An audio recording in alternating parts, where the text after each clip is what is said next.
പിണറായി വിജയ, നീ ഓർത്തോ, നീയും നിന്റെ മരുമകനും കൂടി നടത്തി ഈ കോഴളം കൊള്ളയടിക്കാമെങ്കിൽ ശബരിമല അങ്ങ് ഞങ്ങൾ പൂർണ്ണമായും കൊള്ളയടിച്ച് മുന്നോട്ട് പോകാനാണെങ്കിൽ ഞങ്ങൾ പ്രതിഷേധിക്കുക തന്നെ ചെയ്യും.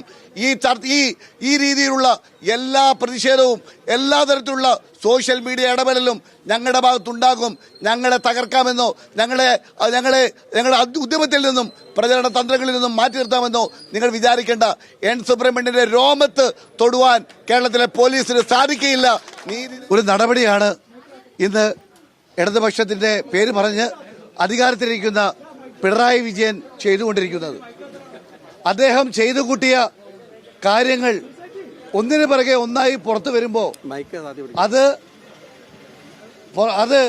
ഷെയർ ചെയ്തതിന്റെ പേരിൽ, ഫേസ്ബുക്കിൽ വന്ന ഒരു ഫോട്ടോ ഷെയർ ചെയ്തതിന്റെ പേരിൽ ശ്രീ എൻ സുബ്രഹ്മണ്യൻ, രാഷ്ട്രീയകാര്യ സമിതി അംഗമായ എൻ സുബ്രഹ്മണ്യനെ അതിരാവിലെ അദ്ദേഹം എഴുന്നേൽക്കുന്നതിന് മുമ്പ് വീട്ടിൽ വന്ന് കൊടും കുറ്റവാളിയോടെന്ന പോലെ പെരുമാറി അദ്ദേഹത്തിന് പ്രാഥമിക കർമ്മം പോലും നിർവഹിക്കുവാൻ സുപ്രീം കോടതിയുടെ പുതിയ മാർഗനിർദ്ദേശം അനുസരിച്ച് ഏതൊരാളെയും അറസ്റ്റ് ചെയ്യുന്നതിന് മുമ്പ് അദ്ദേഹത്തിന് പ്രാഥമിക കർമ്മം ചെയ്യുന്നതിന് സൗകര്യം ചെയ്യണമെന്ന് പറഞ്ഞപ്പോൾ അത് ചെയ്യാതെ, പ്രാതൽ കഴിക്കാൻ അനുവാദം കൊടുക്കാതെ, അദ്ദേഹത്തിന്റെ മരുന്ന്, അദ്ദേഹം BP-ക്കൊക്കെ മരുന്ന് കഴിക്കുന്ന ആളാണ്, മരുന്ന് കുടിക്കാൻ പോലും അനുവാദം കൊടുക്കാതെ കൊടും കുറ്റവാളിയോടെ, തീവ്രവാദിയോടെന്ന പോലെ അറസ്റ്റ് ചെയ്ത നടപടി ആർക്ക് വേണ്ടിയാണ് പോലീസ് ചെയ്തതെന്ന് ഞങ്ങൾക്ക് ബോധ്യപ്പെടുവാൻ ആഗ്രഹിക്കുകയാണ്. ഇവിടെ ഒരു കാര്യം ഞങ്ങൾക്ക് എല്ലാവർക്കും പറയാനുണ്ട്. ഇത് ഒരു എൻ സുബ്രഹ്മണ്യനിൽ ഒതുക്കാൻ കഴിയില്ല. ലക്ഷോപലക്ഷം ആളുകൾ ഇന്നും നാളെയുമായി ഈ ഫോട്ടോയും ഈ മുഖ്യമന്ത്രി പിണറായി വിജയൻ നടത്തിക്കൊണ്ടിരിക്കുന്ന സ്വർണ്ണക്കള്ളക്കടത്തിന്റെയും ശബരിമലയെ സ്വർണ്ണക്കള്ളയെയും കുറിച്ചുള്ള എല്ലാ വാർത്തകളും ഇന്നു മുതൽ സാമൂഹ്യ മാധ്യമങ്ങളിൽ ഇട്ട് പ്രതിഷേധിക്കുക തന്നെ ചെയ്യും. അറസ്റ്റ് ചെയ്യുകയാണെങ്കിൽ ലക്ഷോപലക്ഷം കോൺഗ്രസുകാരെ അറസ്റ്റ് ചെയ്യാനുള്ള തന്റെ ഇടം കാണിക്കണം. BJP-യുടെ സംസ്ഥാന പ്രസിഡന്റ് ഇതേ ഫോട്ടോ നവംബർ മാസത്തിൽ അദ്ദേഹത്തിന്റെ ഔദ്യോഗിക ഫേസ്ബുക്കിൽ ഇട്ടപ്പോ എന്തേ പിണറായി വിജയന്റെ പോലീസ് അനക്കമില്ലാതായിപ്പോയി? എന്തേ പിണറായി വിജയൻ മിണ്ടാതിരുന്നു? അപ്പോ ഇത് BJP-യും CPM തമ്മിലുള്ള അവിശുദ്ധ കൂട്ടുകെട്ട് കൂടിയാണ് എന്നെനിക്കറിയാം. ഇവിടെ പോലീസ് ഏമാമാരോട് എനിക്കൊരു കാര്യമേ പറയാനുള്ളൂ. ഇത് തുള്ളുമ്പോ, പ്രിയപ്പെട്ട പിണറായി വിജയൻ തുള്ളുമ്പോ, തുള്ളാനിരുന്നാൽ 3 മാസമേ നിങ്ങൾക്ക് തുള്ളാൻ കഴിയൂ എന്ന് നിങ്ങൾ ആലോചിക്കണം. രാജാവിനേക്കാൾ വലിയ രാജഭക്തി കാണിച്ച് ഇവിടെ വലിയവനാകാൻ ആഗ്രഹിക്കുന്ന ഏത് പോലീസുകാരുണ്ടെങ്കിലും അവനെയൊക്കെ കൈകാര്യം ചെയ്യാൻ ഈ പോലീസ് വളപ്പിൽ നിന്നാണ് ഞാൻ പറയുന്നത്. കൈകാര്യം ചെയ്യേണ്ട രീതിയിൽ കൈകാര്യം ചെയ്യാൻ UDF-ന് അറിയാം, കോൺഗ്രസിന് അറിയാം എന്ന് ഈ പോലീസ് ഏമാന്മാർ ചിന്തിക്കണം.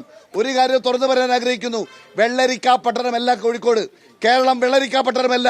ഇങ്ങനെ എൻ സുബ്രഹ്മണ്യനെ അറസ്റ്റ് ചെയ്താൽ പേടിച്ചു പോകുന്നവരല്ല. സൂര്യരശ്മിക്കാത്ത ബ്രിട്ടീഷ് സാമ്രാജ്യത്തിനെതിരെ സമരം ചെയ്ത് ഇന്ത്യ രാജ്യത്തിന് സ്വാതന്ത്ര്യം നേടിക്കൊടുത്ത പ്രസ്ഥാനമാണ്. അതുകൊണ്ട് ബ്രിട്ടീഷുകാരെ പേടിയില്ലാത്ത ഞങ്ങൾക്ക് കാക്കിയിട്ട ചില ഊരാളികൾ നടത്തുന്ന പോരാട്ടങ്ങൾക്കൊന്നും ഞങ്ങൾ തലകുടുക്കുകയില്ല. പിണറായി വിജയ, നീ ഓർത്തോ, നീയും നിന്റെ മരുമകനും കൂടി നടത്തി ഈ കോഴളം കൊള്ളയടിക്കാമെങ്കിൽ ശബരിമല അങ്ങ് ഞങ്ങൾ പൂർണ്ണമായും കൊള്ളയടിച്ച് മുന്നോട്ട് പോകാനാണെങ്കിൽ ഞങ്ങൾ പ്രതിഷേധിക്കുക തന്നെ ചെയ്യും. ഈ രീതിയിലുള്ള എല്ലാ പ്രതിഷേധവും എല്ലാ തരത്തിലുള്ള സോഷ്യൽ മീഡിയ ഇടപെടലും ഞങ്ങളുടെ ഭാഗത്തുണ്ടാകും. ഞങ്ങളെ തകർക്കാമെന്നോ ഞങ്ങളെ ഉദ്യമത്തിൽ നിന്നും പ്രചരണ തന്ത്രങ്ങളിൽ നിന്നും മാറ്റി നിർത്താമെന്നോ നിങ്ങൾ വിചാരിക്കേണ്ട. എൻ സുബ്രഹ്മണ്യന്റെ രോമത്ത് തൊടുവാൻ കേരളത്തിലെ പോലീസിന് സാധിക്കുകയില്ല.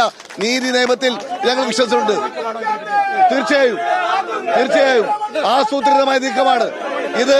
ഇന്നലെ രാത്രി ഉണ്ടാക്കിയ വലിയ രീതിയിലുള്ള ആസൂത്രിതമാണ് ഇത്. CPM പ്രചരണം വഴിതിരിച്ചുവിടാനുള്ള, തെരഞ്ഞെടുപ്പിലെ പരാജയം വഴിതിരിച്ചിടാനുള്ള ഒരു തീരുമാനമാണ് ഉണ്ടായിട്ടുള്ളത്.